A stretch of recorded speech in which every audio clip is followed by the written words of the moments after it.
Champions ಟ್ರೋಫಿಯಲ್ಲಿ south Africa ಸೋಲು ಕಂಡಿದೆ, New Zealand final ಅಂತ ಕೇರಿದೆ. ಆದರೆ ಈ ಚಾಂಪಿಯನ್ಸ್ ಟ್ರೋಫಿಯ ಸೆಮಿಫೈನಲ್ನಲ್ಲಿ ಮನಸ್ಸು ಗೆದ್ದಿದ್ದು ಡೇವಿಡ್ ಮಿಲ್ಲರ್. ಡೇವಿಡ್ ಮಿಲ್ಲರ್ ಯಾವತ್ತೂ ಕೂಡ ನಾಕ್ಔಟ್ಸ್ ಪಂದ್ಯಗಳಲ್ಲಿ, ಅದರಲ್ಲೂ ಕೂಡ ICCಯ ದೊಡ್ಡ ದೊಡ್ಡ ಟೂರ್ನಮೆಂಟ್ಗಳಲ್ಲಿ ಡೇವಿಡ್ ಮಿಲ್ಲರ್ ದೊಡ್ಡ ಆಟಗಳನ್ನೇ ಆಡ್ತಾರೆ. ಅದಕ್ಕೆ ಮತ್ತೊಮ್ಮೆ ನಿನ್ನೆಯ ಪಂದ್ಯ ಸಾಕ್ಷಿಯಾಗಿದೆ. ಡೇವಿಡ್ ಮಿಲ್ಲರ್ ಭರ್ಜರಿ ಸೆಂಚುರಿ ಸಿಡಿಸಿದ್ರು. ಅದು ಕೂಡ ಕೇವಲ 67 ಎಸೆತದಲ್ಲಿ ಬಂದಂಥ ಸೆಂಚುರಿ ಅದು.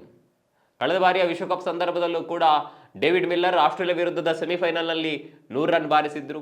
ಅದರ ಹಿಂದಿನ T20 ವಿಶ್ವಕಪ್ನ ಸಂದರ್ಭದಲ್ಲೂ ಕೂಡ ತನ್ನ ತಂಡವನ್ನ ಗೆಲ್ಲಿಸುವ ಪ್ರಯತ್ನದಲ್ಲಿ ಕೊನೆ ಹಂತದಲ್ಲಿ ಎಡವಿದ್ರು. ಅದರಲ್ಲೂ ಸೂರ್ಯಕುಮಾರ್ ಯಾದವ್ ಆ ಕ್ಯಾಚ್ ಅನ್ನ ಹಿಡಿಯದೆ ಹೋಗಿದ್ದಲ್ಲಿ ಖಂಡಿತವಾಗಿಯೂ ಆ ಪಂದ್ಯವನ್ನ ಸೌತ್ ಆಫ್ರಿಕಾ ತಂಡ ಗೆಲ್ತಾ ಇತ್ತು. ಕೊನೆ ಹಂತದಲ್ಲಿ ಡೇವಿಡ್ ಮಿಲ್ಲರ್ ಆ ಪಂದ್ಯದಲ್ಲೂ ಕೂಡ ಹೋರಾಟ ಮಾಡಿದ್ರು. ಸೌತ್ ಆಫ್ರಿಕಾ ಸೋತಾಗ ಅಥವಾ ಈ ರೀತಿಯ ಪಂದ್ಯಗಳಲ್ಲಿ ಎಡವಿದಾಗ ಚೋಕರ್ಸ್ ಅನ್ನುವಂಥ ಪಟ್ಟವನ್ನ ಸೌತ್ ಆಫ್ರಿಕಾ ಕಟ್ಟಲಾಗುತ್ತೆ. ಆದರೆ ಇದರ ವಿರುದ್ಧ ಹೋರಾಡುವುದು ಏಕೈಕ ಕ್ರಿಕೆಟಿಗ, ಅದು ಡೇವಿಡ್ ಮಿಲ್ಲರ್ ಮಾತ್ರ. ತನ್ನ ತಂಡ ಸೋಲ್ತಾ ಇದೆ, ಇನ್ನೇನು ಸೋತೆ ಬಿಡ್ತು ಅನ್ನುವಾಗ ತನ್ನ ತಂಡಕ್ಕೆ ನೆರವಾಗುವುದು ಡೇವಿಡ್ ಮಿಲ್ಲರ್ ಅನ್ನುವಂತಹ ಈ ಏಕಾಂಗಿ ವೀರ. ಡೇವಿಡ್ ಮಿಲ್ಲರ್ನ ಈ ಆಟದ ಬಗ್ಗೆ ನಿಮ್ಗೆ ಏನಿಸುತ್ತೆ ಕಾಮೆಂಟ್ ಮಾಡಿ.